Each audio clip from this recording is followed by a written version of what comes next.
네, 경제 소식을 빠르고 친절하게 전달해 드립니다. 오늘 굿모닝 경제는 이인철 참 좋은 경제 연구소장과 함께하겠습니다. 어서 오세요. 어서 오십시오.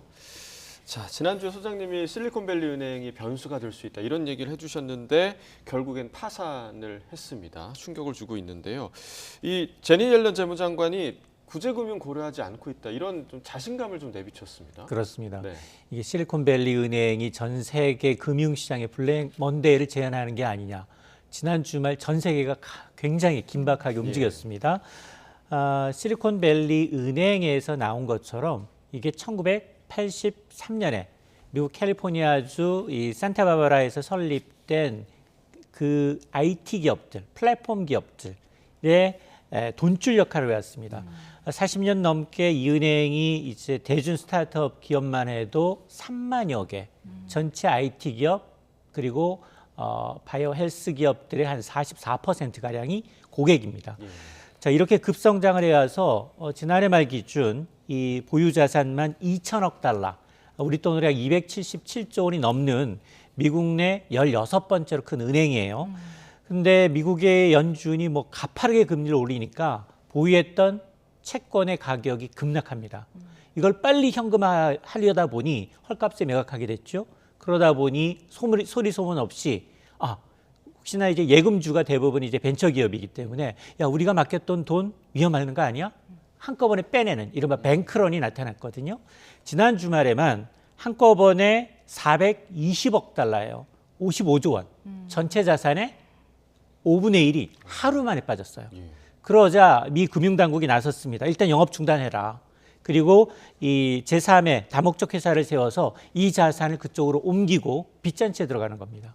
자, 그러다 보니까 하루 만에 이 회사의 주가는 60%가 빠졌습니다. 문제는 지난 이제 2008년 글로벌 금융위기 당시에 미국에 이제 워싱턴 뮤추얼이라는 은행이 있었거든요. 이때 이거보다는 몸집이 2배 정도 컸지만 제2의 리먼 사태가 재현되는 게 아니냐라는 우려가 커지니까 이 회사가 지금 영업하고 있는 것을 봤더니 중국, 덴마크, 독일, 인도, 이스라엘 전 세계 11개 지역에서 은행업을 하고 있거든요. 네. 그러다 보니까 지금 미국 캘리포니아 주에서는 비상사태가 선포되어 있는 상황이고요. 바이든 대통령마저도 지금 이 주지사를 만나서 지금 대책 회의를 논의했는데 그러나 이제 재무부는 완강합니다. 대마불산 없다. 연방정부의 구제금융 고려하지 않고 있다라는 거예요. 미국도 지금 연방은행 차원에서 예금자 보호를 해줍니다. 근데 보호 한도가 지금 25만 달러.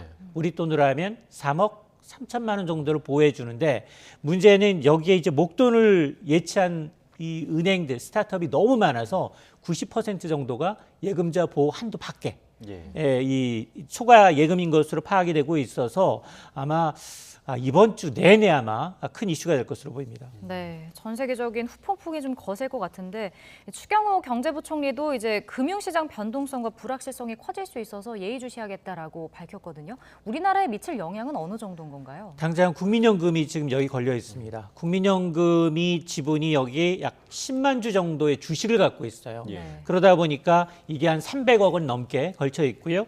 여기에다가 이제 한국투자공사가 위탁 투자를 했는데 여기도 한 60억 원 물려 있고 특히나 서학개미들도 대량을 투자한 회사가 이 회사와 거래하는 회사들이기 때문에 직간접적인 피해가 만만치 않아 보입니다. 그래서 어제 주말임에도 불구하고 추경호 부총리 겸 기획재정부 장관이 지금 금융당국 수장들을 모아서 긴급 대책회의를 했는데요. 이번 사태가 과연 국내외 금융시장에 어떤 파장을 미칠지에 대해서 긴급 점검했는데 네. 일단 이 추경호 경제부총리는 일단 이번 유동성 위기가 은행 폐쇄로 확산되면서 금융시장 이 불확실성이 확대될 가능성을 배제할 수 없다라고 이제 전제를 하면서도 아직은 이제 미국 은행 전반적인 시스템 리스크로 전이되지는 않았다. 그래서 과거처럼 글로벌 금융위기와 같은 이제 사태는 재현되지 않을 것이다라고 하면서도 그럼에도 불구하고 이제 변동성이 굉장히 높아지고 있고요. 오늘 아마 호주를 시작으로 해서 아시아 시장이 먼저 개장을 하거든요. 이걸 충격을 어떻게 감내해야 되는지를 좀 봐야 되는데 우리가 지금 불안한 게 환율이에요. 네. 외국인 투자자가 이를 이유로 좀 빠지게 되면 위안 시장이 갑자기 또 변동성이 커질 수 있거든요. 그래서 24시간 면밀히 모니터링하겠다라고 밝히고 있습니다. 네, 말씀해 주신 것처럼 이번 주 내내 또 어떤 조치가 취해질지 또 어떤 영향을 미칠지 좀 좀 지켜봐야겠고요. 자, 국내 소식도 보겠습니다. SM 엔터테인먼트 경영권 관련 소식인데요. 일단락이 됐습니다. 지금 카카오와 하이브가 전격 합의를 좀 발표했죠. 그렇습니다. 네.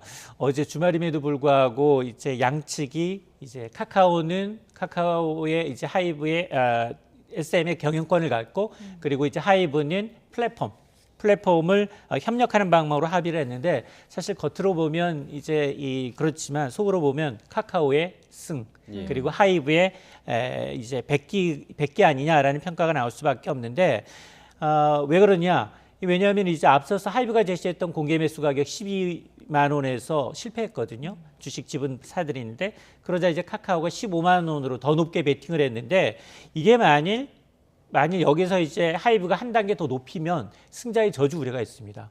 야, 이 가격에 과연 인수할 만한 가치가 있어? 라는 우려 때문에 특히나 이제 어제 발표에서는 하이브의 주주 가치에도 부정적 영향이 예상되기 때문에 여기서 그만두겠다. 중단 배경을 설명을 했는데 어쨌든 이제 이런 상황에서 어제 이 카카오가 먼저 하이브에 대해서 대화를 제안했고 합의의 물꼬를 텄기 때문에 카카오의 경우는 경영권을 이제 내주면서도 이제 플랫폼 협력이라는 이제 이 실리를 챙긴 것으로 이제 업계에서는 보고 있지만 어쨌든 이 하이브의 입장에서는 내부와 이미 플랫폼 협력을 하고 있는데 카카오의 플랫폼에 또 들어갈 수 있냐 이것도 좀 챙겨볼 문제입니다. 네.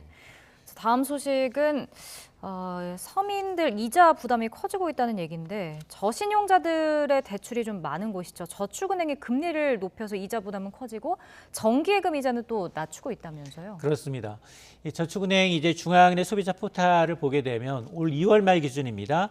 신용대출 3억 원 이상을 취급하고 있는 저축은행 30곳 가운데 12곳 40%가 신용점수 600점 이하인 차주와 대상으로 한 신용대출 취급하지 않고 있다. 이들에 대한 대출 이자가 무려 18%예요, 연간. 네. 그러니까 이 지금 저축은행의 이제 고금리 대출이 한 2배 정도 늘어나고 있는 상황인데 그동안 이제 제1금융권의 경우에는 대출 금리를 좀 낮추는 모습을 보여왔거든요. 성과급잔치 논란에 이어서 공공성을 강조하는 금융당국의 압력에 의해서 대출 금리를 낮췄던 것과는 달리 저축은행 오히려 고금리 대출이 2배 이상 늘었다라는 점 때문에 문제인데 물론 저축은행들도 속사정은 있습니다. 왜냐하면 지금 법정채도 최고금리 한도가 20%예요. 그런데 예금금리와 이제 이 조달금리가 지금 좋지 않다 보니까 지금 예금금리는 2%에서 6%로 약 3배 정도 올랐음에도 불구하고 대출금리는 상한에 막혀 있다 보니까 사정이 좋지 않아졌고 특히나 연체율도 지금 지난해 9월 말까지 한 3%까지 뛰어서 최근에 더 높아졌을 것으로 추정이 돼서 계속해서 예대 마진 차를 좀 확대하는 것으로 나타났는데 이러다 보니 이렇게 되면 이제 취약차주들 특히나 신용점수 600점 이하의 취약차들은 저축은행조차 이용을 못하게 되면 이제 그 외 이제 제2금융권 소화 못하면 불법 사채 시장으로 내몰릴 위험이 크거든요. 그러다 보니까 이제 비난이 또 저축은행 쪽으로 좀 쏠리고 있는 상황입니다. 네. 자, 또 이제 정부에서 내수 진작 대책을 이제 발표를 한다고 합니다. 물가를 자극하지 않는 범위에서 소비를 촉진할 방안을 마련한다. 이게 가능한 건가요? 어떻게 보세요? 어렵습니다. 네네. 두 개 다 물가를 자극하지 않고 돈을 푼다, 소비 쿠폰을 푼다는 상당히 어려운데요. 예. 일단 그만큼 지금 뭐 고물가, 고금리로 인해서 소비 심리가 위축돼 있는 상황에서 지금 이달 말 내수부 양책을 내놓겠다. 핵심 크게 두 가지예요. 첫 번째가 국내 관광 활성화입니다. 우선 이제 하늘길이 열린 것을 계기로 해서 한국 관광 방문 활성화를 좀 하겠다라는 거. 특히나 해외로 나가는 관광객이 너무 많아졌어요. 그러니까 국내 관광 이제 활성화 측면에서도 여행이나 숙박 관련해서 소비 쿠폰을 푸는 방법을 지금 고려하겠다라는 거고 쿠폰은 또 다른 방법도 있습니다. 전통시장에서 사용하는 오늘의 상품권 이걸 할인해서 발행하는 방법 또 하나는 농축수산물 살 경우에 소비 쿠폰이 있거든요. 이거 명절 때 하는 건데 이걸 한번 도입하는 방안까지 검토하고 있는데 왜 이것까지 하느냐. 지금 수출이 너무 좋지 않아요. 그러다 보니까 만약 하나 내수마저 흔들리게 되면 정말로 심각한 경기 침체가 올 수 있기 때문에 지금 이런 대책을 얘기하고 있는데 문제는 이게 물가를 자극할 가능성이 상당히 높기 때문에 아마 정부가 어느 선에서 종점을 잡을지 좀 지켜봐야겠습니다. 네, 분명히 좀 상충되는 지점이 있어서 좀 걱정되긴 하는데요. 지켜봐야 될 대목인 것 같습니다. 이인철 소장과 경제 이야기 나눠봤습니다. 고맙습니다. 고맙습니다.